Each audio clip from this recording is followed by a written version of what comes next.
Eu gostaria de convidá-la e ela vai trazer uma discussão que é bem complexa. Quando a gente fala equidade no SUS, é uma palavra que é um dos princípios fundamentais, porém muito difícil de fazer com que ele seja cumprido. E ela vai trazer essa equidade com um tema ainda mais difícil, que é a hematologia.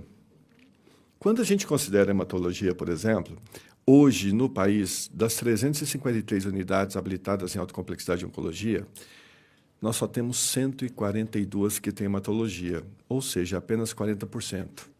Nós temos 5 estados do país que não têm hematologia. Os 5 estão lá na região norte. Então, isso já é uma grande dificuldade para ela falar em equidade quando a gente tem vazios assistenciais tão caracterizados hoje no país. Por favor, doutora Roberta.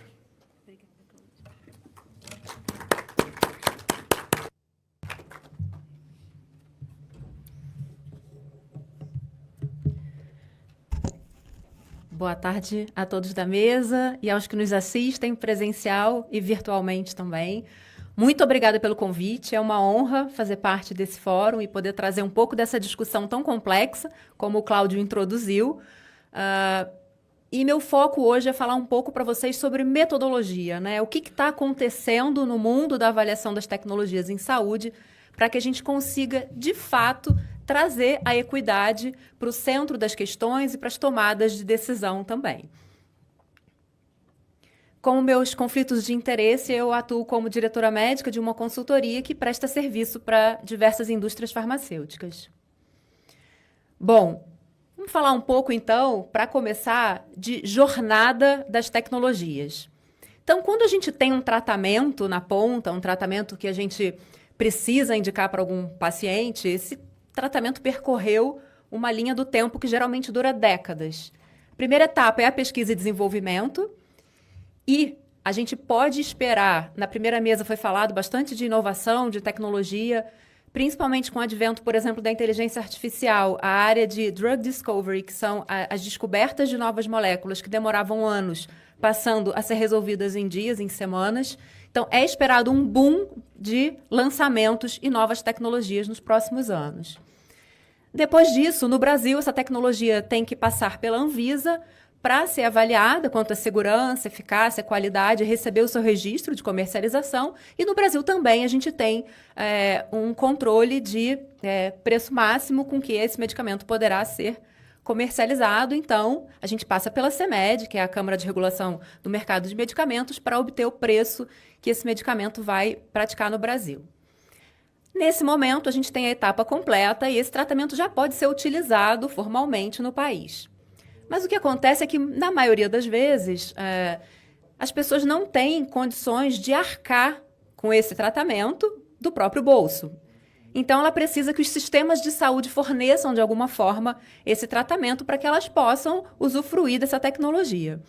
Então, aqui entra a ATS, que é a Avaliação de Tecnologias em Saúde, que é o processo formal que essas agências utilizam para definir, para tomar uma decisão sobre incorporar ou não uma determinada tecnologia. No Brasil, a Conitec é responsável por essa parte técnica, a decisão final é do Ministério da Saúde, e a gente passa, então, por esse processo de avaliação de tecnologia em saúde para saber se essa tecnologia vai ser ou não incorporada ao sistema.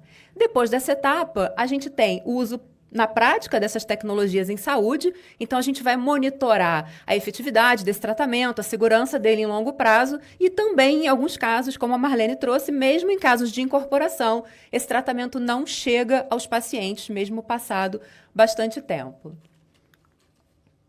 Então, o que é, rapidamente, a avaliação de tecnologias em saúde? É uma área multidisciplinar, porque a gente está falando de avaliações clínicas, a gente fala muito de segurança e eficácia, principalmente. A gente tem as avaliações econômicas, são desenvolvidos modelos econômicos, modelos de custo-efetividade, de custo-utilidade, que talvez vocês já tenham ouvido falar também. E a avaliação de impacto orçamentário, que é fundamental para eu entender quantos pacientes vão utilizar aquela tecnologia, o quanto que esse custo final vai representar no orçamento de quem paga a conta do sistema de saúde que vai fornecer essa tecnologia. E tem também toda a questão organizacional, a gente precisa entender a logística que essa tecnologia vai percorrer para que ela chegue até o paciente. Muitas tecnologias cursam com logísticas mais complexas, com centros especializados, com cadeias frias. Então, a gente tem toda uma parte logística também, organizacional. E existe também o foco no paciente. Questões éticas, questões de conveniência, de adesão, de preferências. Então, tudo isso é abordado. E, no final, o que acontece? Tudo isso que é avaliado numa ATS, né, numa avaliação de tecnologia em saúde, serve, no final, como se fosse uma ferramenta para auxiliar o gestor que vai tomar a decisão a entender a viabilidade clínica, a viabilidade econômica dessa tecnologia. Então, ela é uma ferramenta que auxilia a tomada de decisão no momento de incorporar ou não uma determinada tecnologia. E o que acontece hoje? Hoje, no Brasil e na maioria dos sistemas de saúde no mundo, a gente trabalha com a trilogia da ATS. O que é essa trilogia? A gente parte dessa análise baseada em 3 princípios principais. As evidências científicas, que vão me dizer se aquele tratamento, primeiro, é seguro e também se ele é eficaz. A análise econômica, como eu falei, que é um modelo matemático que vai avaliar o quanto que eu vou gastar a mais ou economizar para cada benefício clínico que eu obtenho daquela tecnologia. É realmente uma análise econômica que é feita, puramente econômica, mais atrelada aos benefícios clínicos, e o impacto orçamentário, que é entender qual é a população elegível que eu tenho para receber aquela tecnologia e entender se isso cabe ou não dentro do meu orçamento. Então, isso é o que é praticado hoje. Porém, determinantes socioeconômicos, geográficos, incapacidades, raça, etnia, gênero, tudo isso impacta na forma como as pessoas conseguem cuidar da sua saúde e ter acesso à saúde. Então, aqui a gente está falando dos determinantes sociais da saúde. Atualmente, é considerado que os cuidados em saúde e os estilos de vida correspondem a 30% a 55% dos desfechos em saúde. O restante está atrelado aos determinantes sociais. Então, o professor David Nash, que é uma pessoa pioneira nessa área de saúde populacional, fundador do Jefferson College, ele traz uma frase muito emblemática, que é: o seu código postal é mais importante do que o seu código genético na determinação da sua saúde, da sua sobrevida, da sua qualidade de saúde e de vida. Então, repetindo, o seu código postal é mais importante do que o seu código genético. E aqui eu começo a trazer algumas publicações para exemplificar. Aqui é um estudo que foi desenvolvido no estado de São Paulo para falar sobre sobrevida global em pacientes com câncer, que mostra o que a gente tem de diferenças entre a saúde privada e a saúde pública. Então, foram feitas diferentes formas de análise estatística, né? Univariada, multivariada, PSM, mas em todas elas o que a gente consegue ver é que até 2,5 vezes mais, duas vezes mais até, os pacientes têm esse impacto na sobrevida global quando você compara o sistema privado e o sistema público. E aqui, afunilando um pouco para a área da oncohematologia, eu queria trazer um exemplo, que é a leucemia promielocítica aguda, que é uma doença que em fases recém-diagnosticadas, em fases iniciais, em pacientes com risco baixo ou moderado, tem uma opção de tratamento que é diferente da quimioterapia, que é o que é praticado hoje no SUS.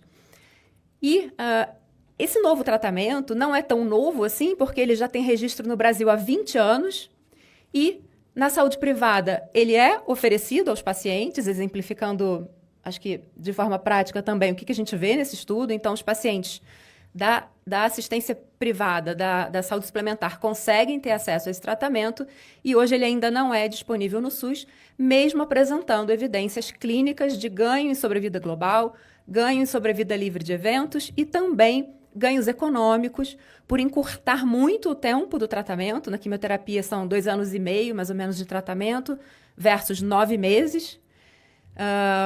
E também a gente acaba deixando de gastar, né, os custos evitados, como a gente chama, com eventos adversos atrelados à quimioterapia e várias outras coisas também que estão por aí. Então, é mais um exemplo na oncohematologia de uma diferença que a gente consegue enxergar de tratamento e de sobrevida, como mostram os estudos, entre pacientes da saúde privada e pública. Aqui já foi comentado isso também, né, essa questão da geográfica, da acessibilidade, outros palestrantes já falaram também sobre isso. Então, é um estudo que mostrou mais de 12 milhões de tratamentos de cirurgia, radioterapia e quimioterapia, e mais da metade dos pacientes precisou viajar além do seu município de residência para se tratar. Mais da metade precisou viajar além do seu município, sair do seu município de residência para receber o tratamento. E essas diferenças regionais mostram que as regiões Norte e Nordeste viajaram distâncias muito maiores, com uma média variando de 300 a quase 900 quilômetros, chegando a mais de 1.000 quilômetros de deslocamento. Aqui é um fator geográfico, por exemplo, que é um determinante social da saúde, mostrando o quanto isso pode impactar no prognóstico e no tratamento do paciente. E por que os determinantes sociais em saúde são tão importantes? Eles se associam a esse conceito de equidade, que é um dos pilares do SUS, porque eles impactam de forma diferente e muitas vezes injusta a saúde de alguns grupos sociais e comunidades e suas possibilidades de acesso à proteção e ao cuidado à saúde. Então, os determinantes sociais impactam diretamente a forma como as pessoas cuidam da sua saúde. Existe uma sociedade internacional que se chama ISPOR, que é a sociedade internacional que avalia os estudos de economia da saúde, toda essa parte de avaliação de tecnologias em saúde, e ela lança a cada 2 anos os top 10 trends, né, as tendências, as 10 principais tendências de temas que devem ser discutidos naquele biênio. E pela segunda vez, equidade, health equity, equidade, está entre esses 10 tendências principais. Foi no biênio de 22, 23 e agora no de 24, 25 também, mostrando que é uma preocupação global, não é uma questão só do Brasil. O mundo está de olho em como inserir equidade dentro dos processos de decisão e de avaliação de tecnologias em saúde. Aqui são capas de publicações da ISPOR nesse assunto, a jornada até a equidade em saúde, eficiência versus equidade em saúde na avaliação de tecnologias em saúde. E eficiência é um termo muito atrelado àquela trilogia que a gente viu, que associa a eficiência associa o custo ao benefício e não considera outros fatores também nessa tomada de decisão. E os princípios da equidade na saúde dentro dessas estruturas de avaliação de tecnologias em saúde permanecem muito amplos, muito subjetivos, muito no campo qualitativo ainda, precisando que se consiga ter medidas e formas mais objetivas de conseguir mensurar e aplicar isso de fato nas tomadas de decisão. Aqui é um quadro que acabou ficando muito pequeno, mas ele mostra quais países utilizam ou não a equidade em saúde como um princípio de tomada de decisão. O Brasil está na lista como um dos países que não utiliza ainda. Então, a questão aqui é, os métodos atuais de avaliação de tecnologias em saúde são suficientes? A gente pode considerar apenas a eficiência, ou seja, aquela trilogia de custo e eficácia nos processos decisórios? Uma tecnologia altamente eficiente vai aumentar ou diminuir as desigualdades de saúde quando for financiada? É comum a gente ouvir falar que, diante desse todo esse desenvolvimento tecnológico, tanta inovação, que essas inovações podem aumentar as iniquidades. Na verdade, quanto mais inovação a gente tem, se a gente não tiver equidade junto, mais a gente aumenta as diferenças entre as pessoas ao invés de aproximar. Então, um cuidado muito grande com isso, né? Muitas inovações para poucos. A inserção dos princípios éticos e de equidade nas fases de pesquisa e desenvolvimento pode levar a uma redução da qualidade da evidência científica e impactar negativamente os processos decisórios? Os estudos clínicos são feitos com populações muito homogêneas, que muitas vezes não representam a população real que vai receber aquele tratamento, em centros de países com composições completamente diferentes de outros lugares do mundo, como o Brasil. Então, o quanto que diversificar esse estudo, essa população elegível, vai trazer de fraqueza metodológica depois que vai ser questionada lá na frente, quando a gente submeter, por exemplo, um dossiê para solicitar uma incorporação. As avaliações econômicas medem o valor social das tecnologias? Objetivamente, não. Com base nisso, a ISPOR, que é essa sociedade internacional, lançou uma flor de valor em saúde, em que valor aqui não é um valor econômico, é um valor agregado, é tudo que você pode obter de melhor de uma tecnologia, que inclui os elementos centrais, que são o quali, que são os anos de vida, né, a sobrevida desse paciente, os anos de vida ajustados pela qualidade, e também os custos, que são, sim, muito relevantes e continuarão sempre sendo avaliados. Outros fatores que, por exemplo, na Conitec, na ANS, a gente não passa por essa inclusão, que são perda de produtividade e fatores de adesão, e vários outros valores, valor da esperança, valor da equidade, vários outros valores que precisam ser agregados a essa tomada de decisão para a gente sair só daquela trilogia.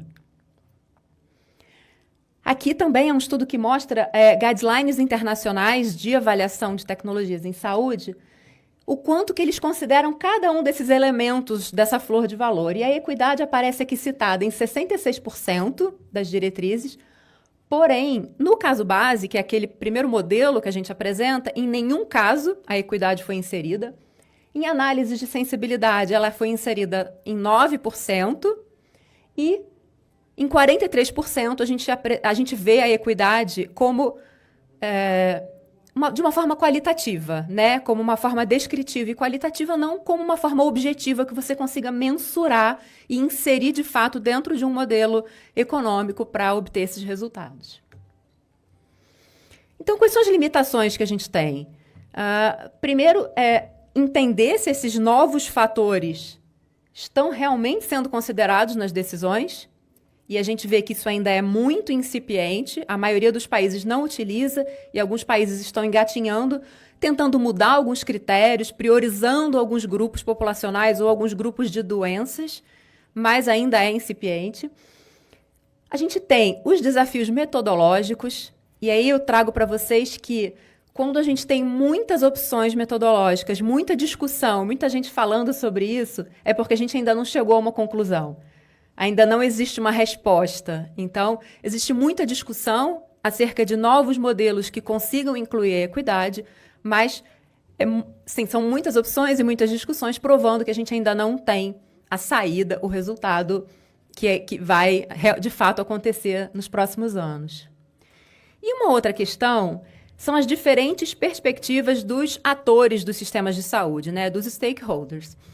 O que acontece?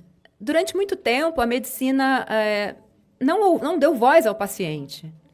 O desfecho que é utilizado no ensaio clínico, que é considerado pelo médico ou pelo gestor, é o que de fato importa para o paciente? O que importa para o paciente? O paciente tem tido voz?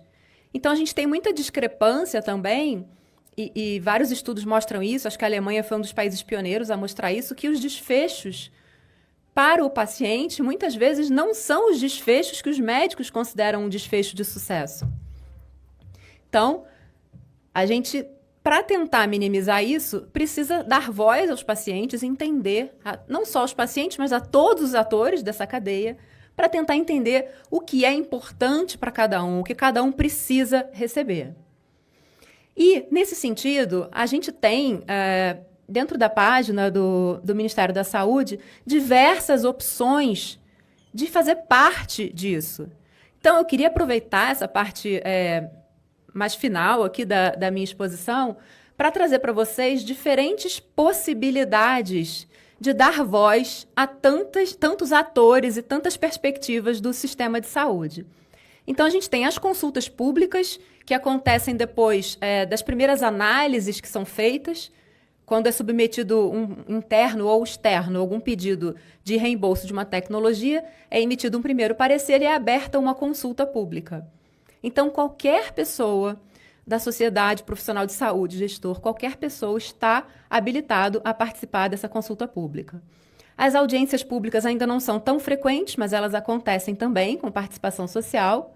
Existe o paciente testemunho hoje, em que é dada a voz a um paciente, ele tem voz no momento em que é discutida, na plenária em que é discutida a incorporação dessa tecnologia, o paciente passa a ter voz e consegue ter também uma participação. E existem os cadastros de especialistas em saúde, de pacientes e associações, e também o cadastro para gestores do SUS, com o objetivo de criar um banco de informações de todos esses atores, eles acabam fornecendo algumas informações pessoais para que eles possam ser chamados, para que o Ministério da Saúde consiga entrar em contato com eles, caso precise de algum tipo de colaboração e uma participação cada vez maior. Então, a consulta pública é uma ferramenta que dá voz à sociedade para que a administração pública acesse as informações e as opiniões. Então, é o momento em que a administração pública consegue ouvir o que de fato importa para a sociedade. O papel é promover a discussão e fornecer argumentos capazes de subsidiar decisões relacionadas a políticas públicas, nesse caso, na área de saúde. É muito fácil participar de uma consulta pública.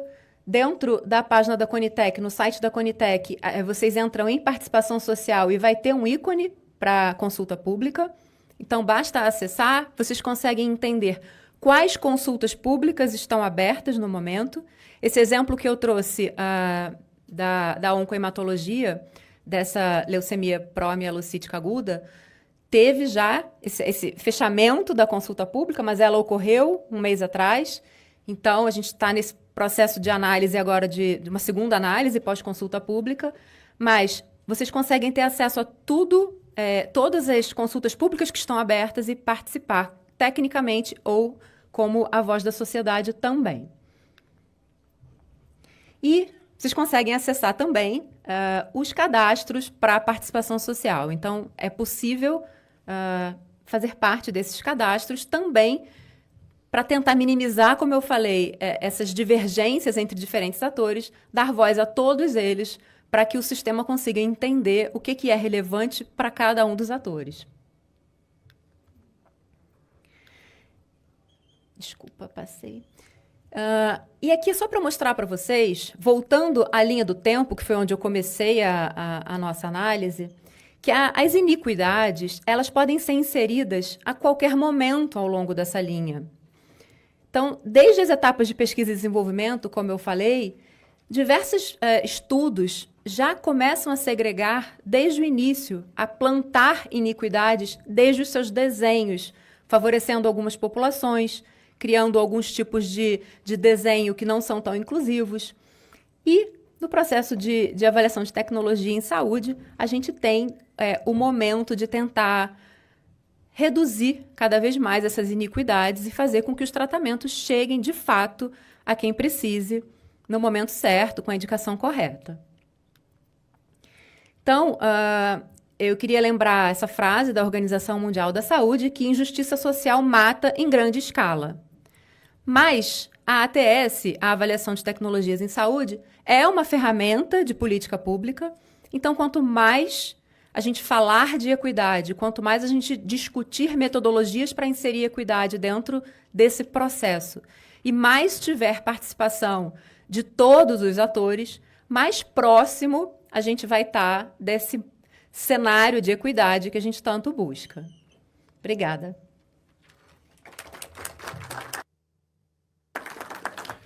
Doutora Roberta, nós que agradecemos a aula. Obrigado.